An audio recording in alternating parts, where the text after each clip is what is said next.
Si tu regardes cette vidéo, c'est peut-être parce que tu l'as enfin fait. Tu es parti. Ou bien tu y penses très sérieusement. Et avant de commencer quoi que ce soit, je souhaite préciser une chose. Tu as fait preuve d'un immense courage. Et pour ça, je te félicite. Mais personne ne te dit ce qui se passe après. Après être parti, dans les heures qui suivent. On ne te parle pas de ce silence qui fait à la fois énormément de bien, mais aussi qui te terrifie, qui fait très peur. Moi, c'est Vanessa. Et il y a quelques années, j'étais à ta place. J'étais ce qu'on appelait plus couramment une victime de violence conjugale.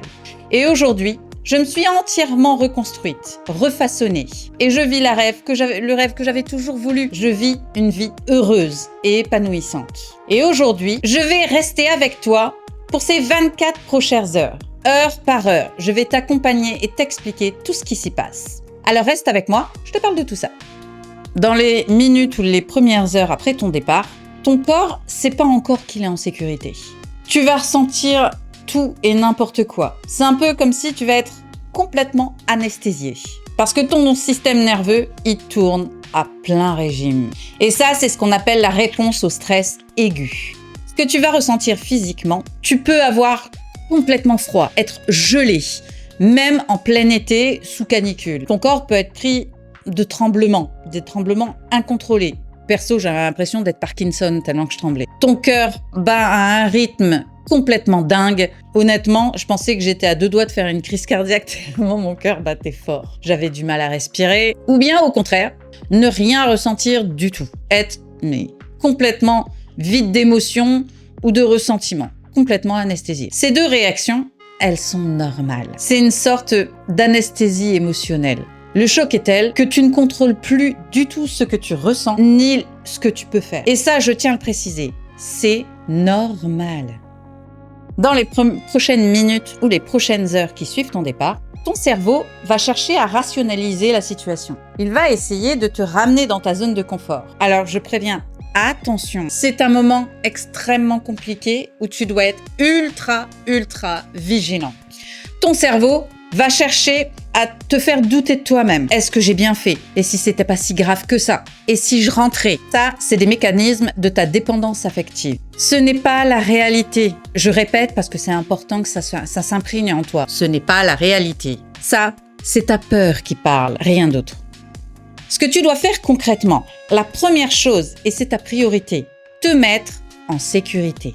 Trouve-toi un point de chute, un endroit de préférence loin de lui, où il ne peut pas te trouver. Ça peut être chez une amie, chez ta sœur, chez ta mère, c'était mon cas, dans un hôtel, un refuge, un centre d'hébergement, bref, peu importe, mais mets-toi en sécurité. Mets de la distance avec lui.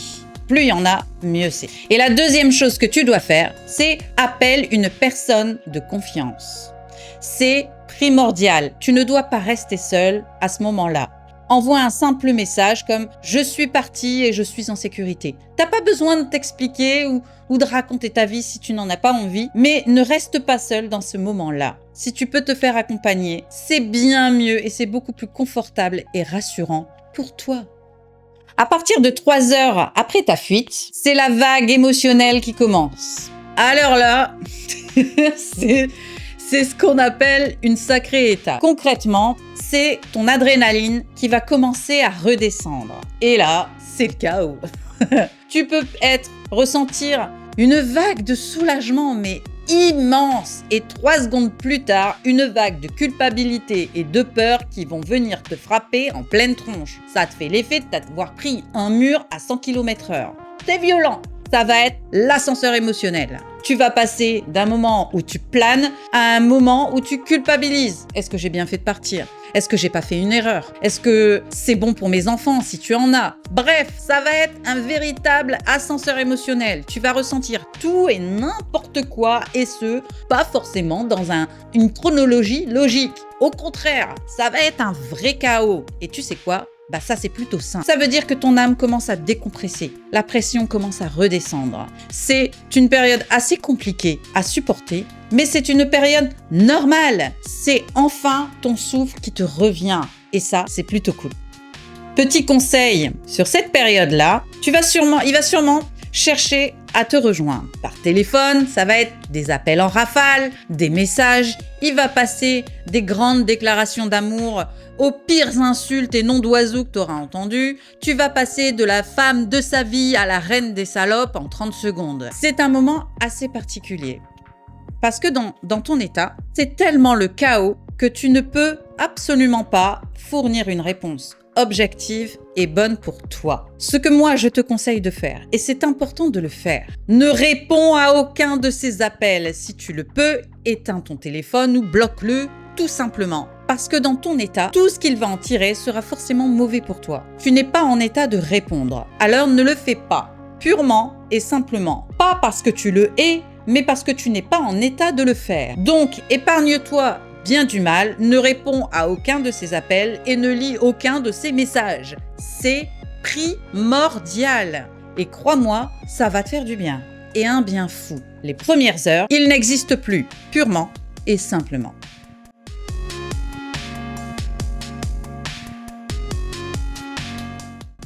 On va faire un petit exercice qui est parfait pour ce moment-là. Perso, je le faisais très souvent et ça me faisait un bien fou. Il peut paraître ridicule, mais il est méga efficace. Dans ces moments de stress, je veux que tu fermes les yeux et que tu poses ta main sur ta poitrine.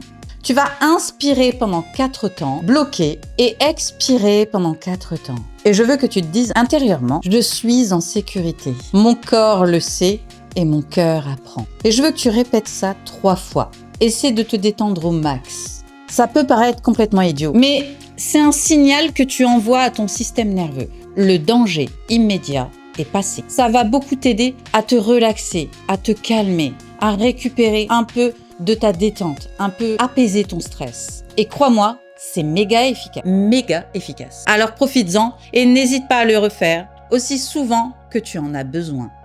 Maintenant, dans les 6 heures qui vont suivre, tu vas passer en mode concret. Alors, bien que ça soit le chaos et que tu as plus envie de t'apitoyer sur ton sort et de récupérer ton souffle que de te mettre en mode concret, tu en as besoin. Tu en as terriblement besoin. Tu vas commencer par faire une liste de tes priorités. Tout d'abord, tes documents. Tu vas vérifier que tu as toutes tes pièces d'identité de toi et tes enfants si tu en as. Que ce soit carte d'identité, carnet de vaccination, carte vitale, bref, tous les documents afférents à ton identité dont tu vas avoir besoin tout au long de tes démarches. Ensuite, tu vas vérifier ton téléphone. Tu vas commencer par désactiver ta géolocalisation. Oui, on n'y pense pas forcément et quand tu le fais pas, c'est la merde. Certains conjoints toxiques poussent le vice jusqu'à installer des applications de géolocalisation à l'insu des personnes. Donc, n'hésite pas à désactiver tout ça. Ton argent. Et oui, si vous aviez des comptes bancaires en commun, n'oublie pas en top priorité de contacter ton établissement bancaire pour soit bloquer le compte, soit signaler ta situation, de manière à ce que tu sois désolarisé du compte commun. C'est primordial qu'il ne vide pas le compte et te laisse sans rien, ou qu'il ne fasse pas des dettes sous le partage des biens de la communauté. Et crois-moi, s'il fait des dettes, tu devras payer la moitié avec. Et ça, c'est la merde aussi. Donc, fais ça en priorité. Et enfin, ton entourage. Je sais que c'est pas facile, mais il est important de te protéger à un max. Préviens ton entourage de la situation, que tu as quitté le domicile conjugal et qu'ils ne doivent pas divulguer où tu te trouves. Je te demande pas de rentrer dans les détails, mais préviens ton entourage le plus proche de manière à ce que tu sois en sécurité le plus longtemps possible, parce qu'il ne va pas gêner de harceler tout ton entourage pour te retrouver. Donc, si tu les préviens, ils sauront quoi faire. Dans cette période, tu vas ressentir un effet yo-yo permanent. Tu vas être dans des moments où tu vas être dans des moments émotionnellement de clarté, où tout va être clair, tout va être net, tu seras dans l'action, et des moments où tu vas t'effondrer littéralement et le chaos sera de retour. Ça, c'est encore à ce moment-là normal. Donc ne t'inquiète pas, c'est des moments qui vont passer. Mais pour l'instant, c'est le cas. Concentre-toi sur ce que tu dois faire. Ça va t'aider à garder les pieds sur terre et à limiter le chaos dans ta tête. C'est super important. La première nuit va être difficile. Je vais pas te mentir. La première nuit, elle est super difficile. Ne t'attends pas à beaucoup dormir parce que ça sera pas le cas. La première nuit, c'est là que tu te rends compte, du moins, tu te confrontes à une réalité. Ta vie a changé et elle a violemment changé. C'est dans l'obscurité et dans le silence que tu vas te confronter à toi-même et à ta situation réelle. C'est là que le chaos va prendre le dessus et la peur surtout va prendre le dessus. Ton stress va monter en flèche. La culpabilité aussi, la honte. Tout ça va être décuplé pendant la nuit. Même sa présence, du moins l'habitude de sa présence, même toxique, va te manquer. Tu vas te sentir seul, terriblement seul. Tu vas te sentir mal. C'est simplement ton cerveau qui se réveille sur une situation. C'est à ce moment-là, durant la première nuit, que la situation va devenir concrète. Et c'est très perturbant. Ce qui va se passer concrètement, ton stress va être à son maximum. Tu vas avoir des bouffées de chaleur ou des grands frissons. Tu vas être prise de tremblements ou de crises de larmes absolument incontrôlables. Tout ça, c'est normal. Tu vas très peu dormir. Tu vas tout ruminer en boucle. Parce que justement, ton esprit se réveille sur cette situation. Ce que tu peux faire, c'est essayer de ne pas rester dans le silence complet. Bon, si tu as des enfants, mets un casque, peu importe. Écoute une playlist, un bruit de fond. Mets la télé, qu'il y ait un petit bruit, que tu sois pas dans le silence absolu. Perso, j'avais les écouteurs et j'écoutais de la musique en boucle. Des musiques de préférence calmes qui m'apaisaient. Perso, c'était Bon Jovi ou du rock en général. De base, qu'il y avait forcément de plus calme, mais ça avait le don de m'apaiser puisque c'est des musiques que j'aime. Choisis ce qui te fait du bien et ce qui te détend. Tu vas voir, ça va te faire beaucoup de bien. On va se faire un autre petit exercice. Dans ces moments-là, c'est là où tu vas vraiment faire ta propre rencontre. Tu vas te retrouver face à toi-même. Parce que c'est dans la solitude absolue qu'on fait face à soi-même et à son reflet.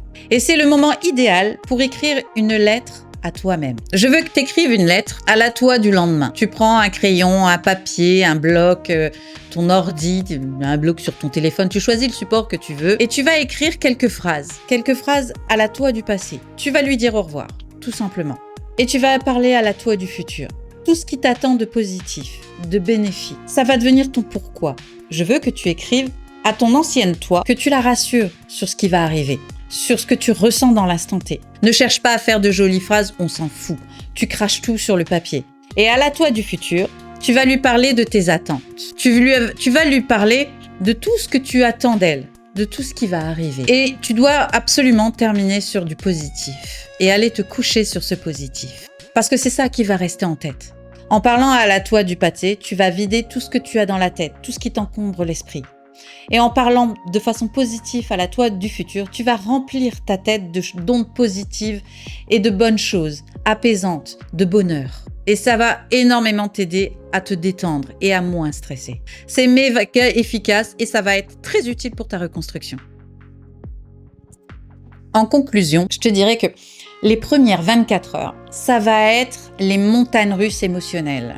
Tu vas passer par des pics d'euphorie, de libération absolue et des descentes aux enfers où tu vas avoir peur, où tu vas avoir cette impression d'avoir fait une grosse bêtise ou d'avoir tout gâché ou d'exagérer. Tu vas passer par des phases qui vont se succéder et c'est exténuant. Mais c'est normal. Ce que tu vas ressentir, c'est à la hauteur de ce que tu fais. Tu te libères d'un enfer. Tu as eu un courage immense de partir et de te mettre en sécurité. Parce que c'est ça la vérité. Je le rappelle, des milliers de femmes meurent chaque jour sous les coups de leur conjoint. Chaque jour, des milliers de femmes meurent. Et toi, tu es parti, tu es en vie et tu es en train de te reconstruire. Garde à l'idée que tu n'as pas besoin d'être guéri en 24 heures. D'ailleurs, c'est pas possible. Ta reconstruction va prendre du temps. Mais ces 24 heures, elles sont normales. C'est le chaos, mais ça va passer. Et ensuite, ça ira beaucoup mieux. Dans la prochaine vidéo, je te parlerai de toutes les démarches légales, de tout ce que tu dois faire juridiquement pour te mettre en sécurité. On va appréhender ce moment qui est super flippant. Tout ce qui est légal, tout ce qui rend les choses officielles, ça va rendre ta situation réelle. Et là, il n'y aura plus de retour en arrière. Et ça, c'est super flippant. Mais rassure-toi, on en parle dès la semaine prochaine. Si tu es resté jusqu'ici, je te remercie. Mets-moi en commentaire les meilleures 24 heures. Et je saurai que tu seras resté jusqu'au bout. N'hésite pas également à partager cette vidéo parmi tes contacts. Il y a peut-être des femmes dans ton entourage, sans que tu le saches, qui vivent la même situation et qui ont besoin d'aide et qui ont besoin de soutien. Cette vidéo peut lui sauver la vie. Alors n'hésite pas et partage un max. Plus tu partageras, plus on pourra aider le monde. Et ça, c'est plutôt cool. N'hésite pas également à nous rejoindre sur tous les réseaux, que ce soit sur YouTube. N'oublie pas de t'abonner à cette chaîne. C'est super important. Je publie une vidéo par semaine, chaque jeudi à 20h30, où tu y trouves du contenu qui te servira pour ta reconstruction. Alors, n'hésite pas, abonne-toi, c'est gratuit. Et surtout, partage la chaîne pour les mêmes raisons que précédemment. Rejoins-nous également sur Instagram, sur Vela Life Reset, où tu nous trouveras tous les jours du conseil, du mindset, bref, tout ce dont tu vas avoir besoin tout au long de ta reconstruction. Alors rejoins-nous sur les deux réseaux, on est partout, tout le temps. Et n'hésite pas également à nous rejoindre sur TikTok, on y est aussi. Et n'oublie pas, tu ne survis pas, tu renais. Et quant à moi, eh bien ma foi, je te dis à très bientôt dans une prochaine vidéo. Bye!